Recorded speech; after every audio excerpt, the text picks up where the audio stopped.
This video is about my comic book collecting journey.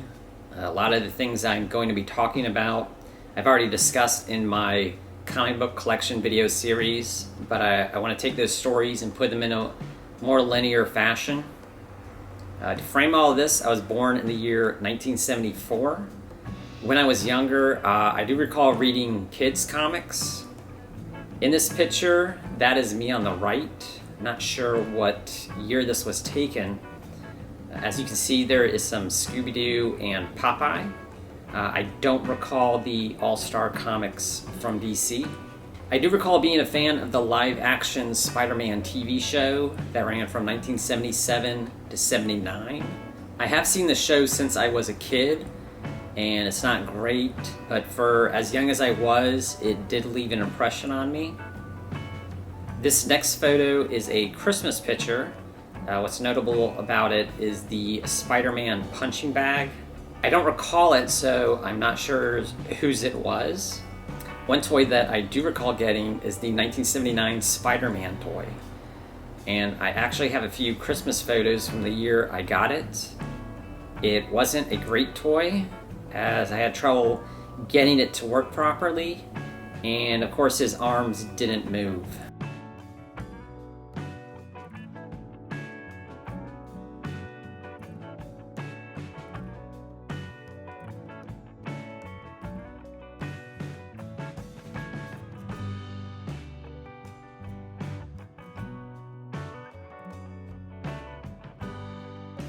Then sometime in 85 or 86, a friend of mine gave me an old copy of House of Mystery. At that time, DC had already ended the series, but in 86, they relaunched it as Elvira's House of Mystery. And in 86, I was in a bookstore with my family, and the store had a table with comic books on it. On that table, I spotted issue number 4 of Elvira's House of Mystery, and I bought it. During the summer of 86, my family moved. I don't recall if I had purchased more comic books before the move, but afterwards we would go to a bookstore called the Book Bin that mostly sold used books, but also had new and back issue comics. It was from there that I picked up more Elvira's House of Mystery. The title didn't last long, and there weren't a lot of modern horror comics, but it really was what got me started collecting comic books. I learned about a comic book mail service that sold old comics called Comic Aid that listed individual books, but they also sold comics by the pound. My interest was still horror books, so I bought several pounds of horror comics from them. They sold the books by the genre, and they were in really rough shape. Comic Aid didn't last long, but I did start receiving comic books for Christmas. At that time, JCPenney sold a bundle of comics through their Christmas catalog. The first year that I received them was 1987, and the first Spider-Man comics I received were a part of the Kraven's Last Hunt storyline. And that was how my collection began to grow during that time, was mostly through Christmas and birthday gifts. It wasn't until 1992, when I had a car and a job, that I started to go to the comic book store on a weekly basis. The store I went to was Zeno's, which at that time had 4 locations around town, has since long shut down. Some of the first Spider-Man books I picked up were the 30th anniversary issues. I mostly stuck with Spider-Man, but slowly began to expand to other Marvel superheroes. I also began to buy more back issues and began to visit more comic book stores to find back issues. My favorite store for back issues was Avengers Empire, which was on the other side of town. The first time I went there, I was amazed at their selection, but at some point they moved locations, and I went there once at the new location, but they closed down shortly afterwards. A guy at work was looking to sell his collection, but I was still only reading Spider-Man books, and he didn't have any. He did have Secret Wars, but only up to issue 7, but I did buy those 7 issues from him. He mostly had DC titles and XMen.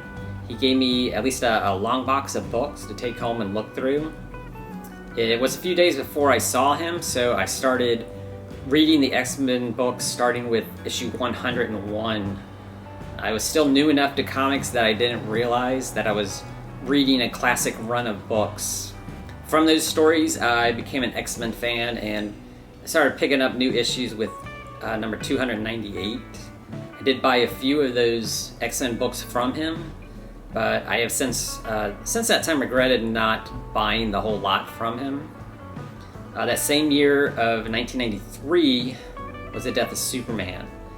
I went to Zeno's like I normally did to pick up new comics, but this time there was a line of people outside of the store.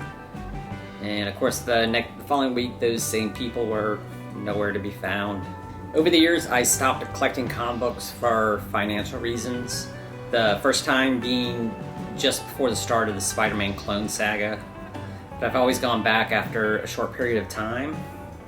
Over time I started to buy more new issues and eventually stopped buying back issues. In the early 2000s, Marvel launched the Ultimate line, which I read every issue of until they killed off Peter Parker, at which time I dropped the entire line. I thought the storyline in which they killed him and the reasoning behind killing him was just really forced. The character still has so much more potential. Then in Amazing Spider-Man 700, they killed Peter and replaced him with Doc Ock. By this time I had enough of all the big events and just had overall superhero fatigue, so I ended up just dropping all the Marvel and DC books. At first I thought that I would spend more of my money on back issues, but what actually happened is that I just bought more and more independent titles. I've also been able to read series that I just never got around to reading, like Sandman, The Killing Joke, and Squadron Supreme. When I was a kid and I started collecting, I wanted a huge collection, and now that I have a huge collection, I just want a smaller one. I have started to sell off some of it as of last year, but I still have a lot more that I want to go through. When I started to plan this video, it was just before the start of the pandemic, and that shifted my plans for the future. But then I found out I was going to get laid off at the end of this month. Originally I planned to get more shelves for my trades and hardbacks and to better organize as well as rebag and board a lot of my comics. But now I have to change those plans and cut back on a lot of the titles that I've been getting. I'm not sure what I'll be doing a month from now, so it's hard to really plan for the future. So I didn't want to go and end this video on such a down note, so I wanted to talk about a website I used to spend a lot of time on. It was samruby.com, which was a Spider-Man dedicated website. It's no longer up. It can be found archived, but a lot of the information is still viewable. I spent a lot of time on this site. They had a lot of good information listing all the titles and appearances of Spider-Man, and a lot of this information is still viewable. I'll put a link to it in the description.